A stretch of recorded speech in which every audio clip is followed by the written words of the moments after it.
Hi,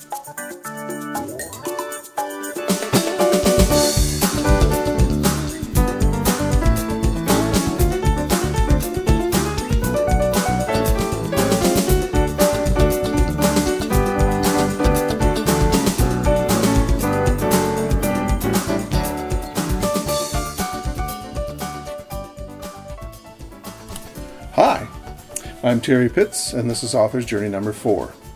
As I mentioned last week, I had the joy of spending June 16th, 17th, and 18th in Guelph, Ontario at the Write Canada Conference, which is Canada's premier Christian writers conference. While I was there, I had the opportunity to interview 4 people experienced in the publishing industry. For the next 2 weeks, you'll see my interview with Shawn Gaffney, who is a playwright, screenwriter, director, teacher, and producer. He has authored 20 produced plays, 2 television pilots, 3 public books, as well as 40-plus produced videos, animation projects, and short films. Shawn's day job is a story administrator for Warner Brothers Features in California. If you want any information about Shawn, click on the link to the right of the screen and go directly to his website.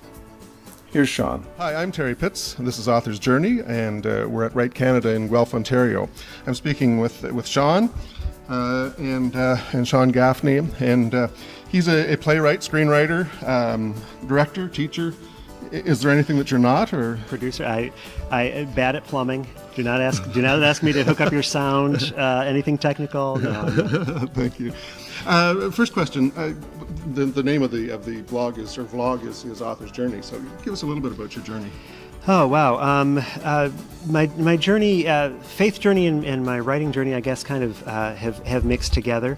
I was one of those good kids. Always was a good kid, but really, when I hit my teen years, was when I first started to figure out whether there needed to be a God involved in that, So that's really kind of what set me off on the faith journey, and the faith journey intersects a little bit later as well. I actually have known since I was 8 years old what I wanted to be. Mm-hmm. Cool. I like that. Yeah. Cool. I wanted to be a lawyer. True story. I was the only kid in 3rd grade who was reading Reader's Digest, You and the Law, and memorizing legal terms for fun.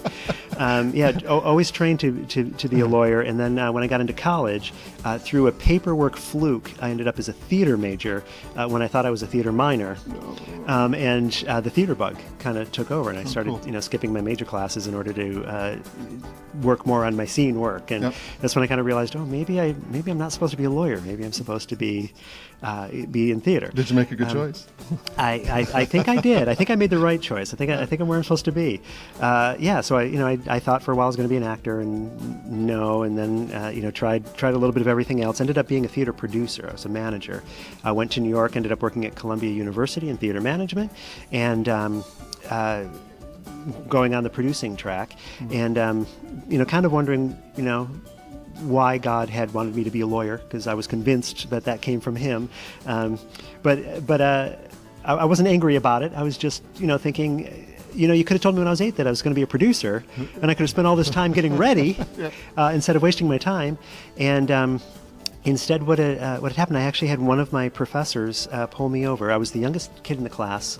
Most of the other kids in the class, I came straight from college to grad school, and most of the others had been working in theater, had been running theaters, and so I thought I was way behind. And one of my professors pulled me aside after about a year and a half and said, I've been watching you. Because you're excelling faster than these other students, and I've been trying to figure out why, and I finally figured out why it is. Like they're managers and they think like managers. You think like a lawyer. You approach you're approaching things from that point of view, that logical point of view of this to this to this, and you're problem solving, you're leaping ahead. And I just wanted to mention that to you. Have you ever thought about being a lawyer? So now I know why I was sent on that journey. And I went from producing theater to starting to write for the theater company I was with, and realized that I was done being a producer and time to be a writer. And that's where I am now. And so I guess part of my journey story and encouragement is everything that you do leads to where you are now. I'm a better writer now because I was a producer, because I produced all of those, because I was in all of those classes trying to figure out what makes a good play from a producer standpoint, fed into how I am as a player. And even the structure of a lawyer, of legal, everything feeds in. So, and for each one of us, I think that's true for each one of us. If we follow where we're the direction we're supposed to go in, even if we don't end up where we thought we were going to end up, it's building to where we are right now. Yeah, so. Cool. You have experience in multimedia, in the film industry, and also as a publishing. How would someone promote themselves using some of these tricks that you've learned over the years? Well, I'm the wrong person to ask, just because I'm so media unsavvy. Okay. I have a Facebook account, and I don't really know how to navigate it. I always have to ask my wife. You know, it's like, hey, was Jennifer on Facebook? What's going on in her life? Because I can't figure out how to do it. I will tell you this. I did ask a friend of mine who's a writer this very question, and her piece of advice, which I'll share, she says, everybody's telling you have to have Facebook, you have to have Twitter, you have to have, you have to be present everywhere. And she disagrees with that. And, even in encouraging me, she's like, what you need to do is you need to find the media that you're good at, that you're comfortable with. Super. If you're really comfortable on Facebook, or if you're really comfortable on Twitter, find that and invest fully in that. Make a full presence. What too many of us writers do, as she reminds me, is we have blogs, and we have Twitter, and we have Facebook, and we have MySpace, and we have whatever else news coming out. We load the shotgun shell and try to get the whole flock. And we end up not doing any of them well. And so people visit our blog, and they're like, well, how come you haven't blogged in 2 weeks? And then you go back to the blog, and they're like, well, you're not on Facebook, and you go back to Facebook. So find where you're comfortable. And go full out there. Well, that's great. Thank you for the answer. And the other question I had, or one of the other ones, was 50 words or less. What can writers learn from Hollywood? Well, here's you could have more than 50 words. Here's the thing. A lot of writers look down on Hollywood. Because we're not novelists. We're not Pulitzer Prize. We're not winning the Pulitzer Prize for literature. We're not as deep as some poets, which all is true. But the thing we tend to forget about Hollywood is Hollywood has been successfully telling stories to the masses for 100 years. Yes. We've been entertaining them, and the masses keep coming back. The masses are coming back for more. They're asking for more stories. So Hollywood is doing something right in how they're reaching the masses.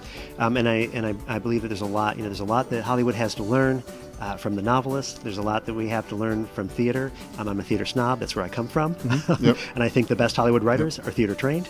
And I think that we have a lot to learn from each other. Hollywood certainly has structure, character, how to tell a story, what a compelling story is, how to entertain no matter what kind of story we're telling. It has a lot to teach the writer. Not that they don't make mistakes, but absolutely. But we also have our successes. A lot of successes, a lot of great stories, and I think the story has a lot to do with the success of a movie. Absolutely. It's based in the story. Absolutely. And one of the questions that I have is often you see on Christian TV productions, films, books, often even. They're kind of second rate. They have an unreal sense to them. What do we do to fix that? Tune in next week to hear the answer to that question, and I'll also give you a really nice piece that I got from one of Shawn's workshops. Bye for now.